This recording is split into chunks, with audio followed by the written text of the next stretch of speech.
राज Vashishtha house में highest 38% share का stake holder था, पर अब उसमें से 30% शेयर वो आहान को देना चाहता था। ऐसा होने पर अब आहान के पास वशिष्ठ हाउस के सबसे ज्यादा शेयर होंगे। मिस्टर चोपड़ा, इसका मतलब क्या है? मैं आपके हिस्से की शेयर क्यों लूंगा? यंग मास्टर, मेरे भाई से बहुत बड़ी गलती हुई है, इसकी कीमत तो उसे चुकानी चाहिए, और उसका बड़ा भाई होने के नाते मैं आपसे रिक्वेस्ट कर रहा हूँ कि आप ये ऑफर एक्सेप्ट कर ले। इससे मेरा गिल्ट भी कम हो जाएगा और हमारे रिश्ते भी सुधर जाएंगे। मिस्टर चोपड़ा, आपके भाई और मेरे बीच जो भी हुआ वो खत्म हो चुका है। आपको ये शेयर्स वापस लेने होंगे। आहान का सीधा सीधा ना सुनकर राज को चिंता होने लगी। राज के एक्सप्रेशंस देखकर आहान समझ गया था कि उसका अंदाजा बिल्कुल सही था। राज के दिमाग में कुछ तो चल रहा था, जिसकी वजह से वो उसे ये शेयर्स फ्री में देना चाहता था। मिस्टर चोपड़ा, इन शेयर्स की मार्केट वैल्यू क्या है? वशिष्ठ हाउस के 30% शेयर्स मार्केट की वैल्यू लगभग 30 करोड़ रुपए है, पर अगर मार्केट प्राइस बढ़ जाए तो ये रेट 10% तक बढ़ सकता है। अच्छा, तो क्यों ना मैं ये शेयर्स 35 करोड़ में आपसे खरीद लूं?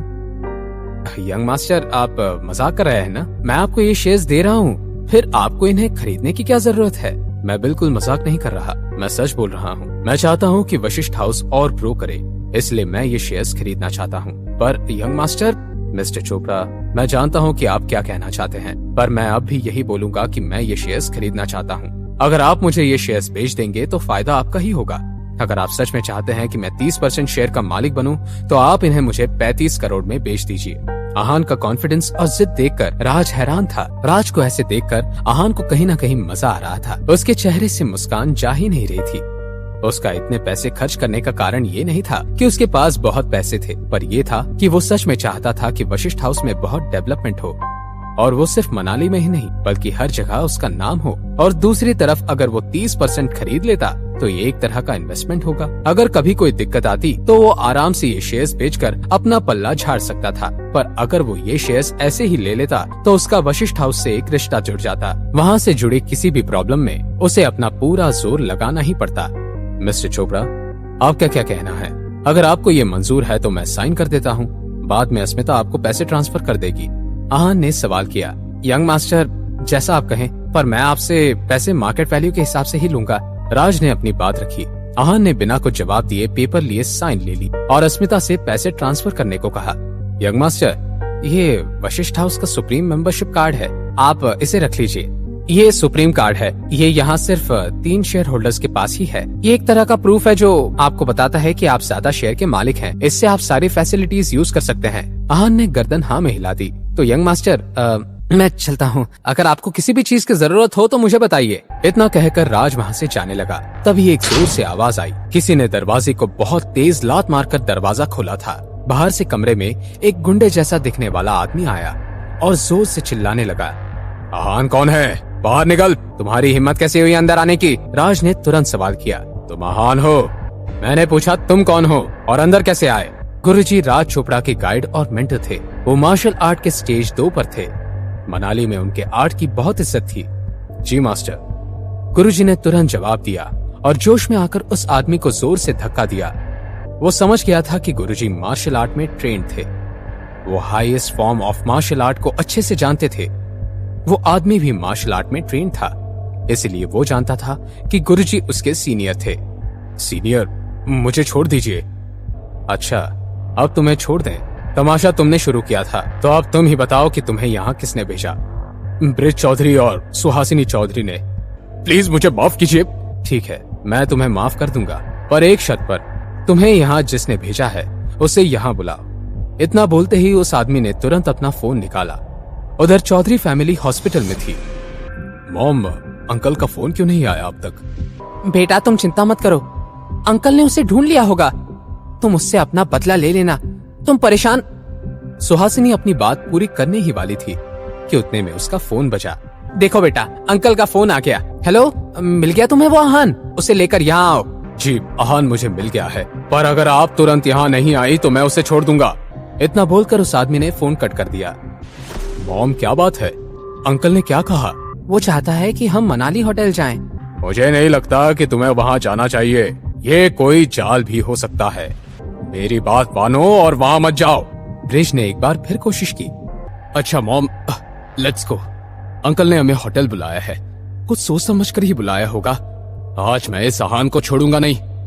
आज मैं उसे पैर पकड़कर अपनी माफी मंगवा कर रहूंगा। रजत बिस्तर से उठकर जाने लगा। मुझे नहीं लगता कि तुम्हें वहां जाना चाहिए। मेरी बात मानो और वहां मत जाओ। हो सकता है कि सुशील खुद वहां फंस गया हो। अगर उसने आहान को सच में पकड़ लिया है तो फिर वो उसे यहां लेकर क्यों नहीं आता? क्या आपको ऐसा लगता है कि सुशील हमें धोखा देगा? उसकी मार्शल आर्ट ट्रेनिंग के लिए हमने इतने पैसे खर्च किए हैं।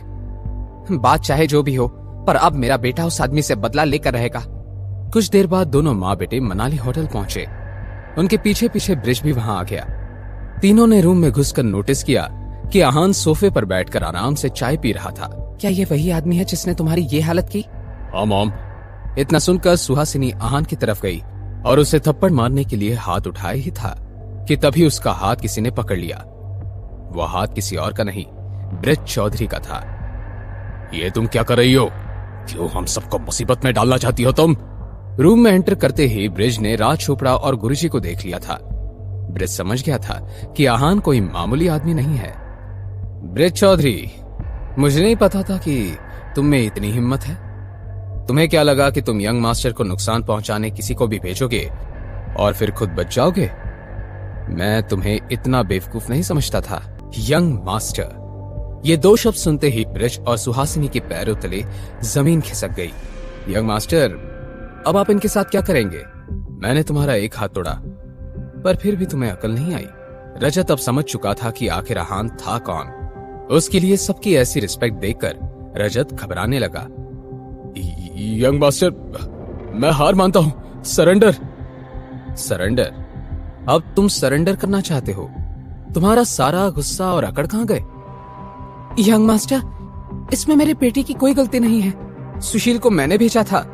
आपको जो सजा देनी है मुझे दीजिए, पर प्लीज मेरे बेटे को माफ कर दीजिए। अब तक जो आप मुझे थप्पड़ मारना चाहती थी और अब माफी मांग रही हैं, आपका गुस्सा बहुत जल्दी ठंडा नहीं हो गया?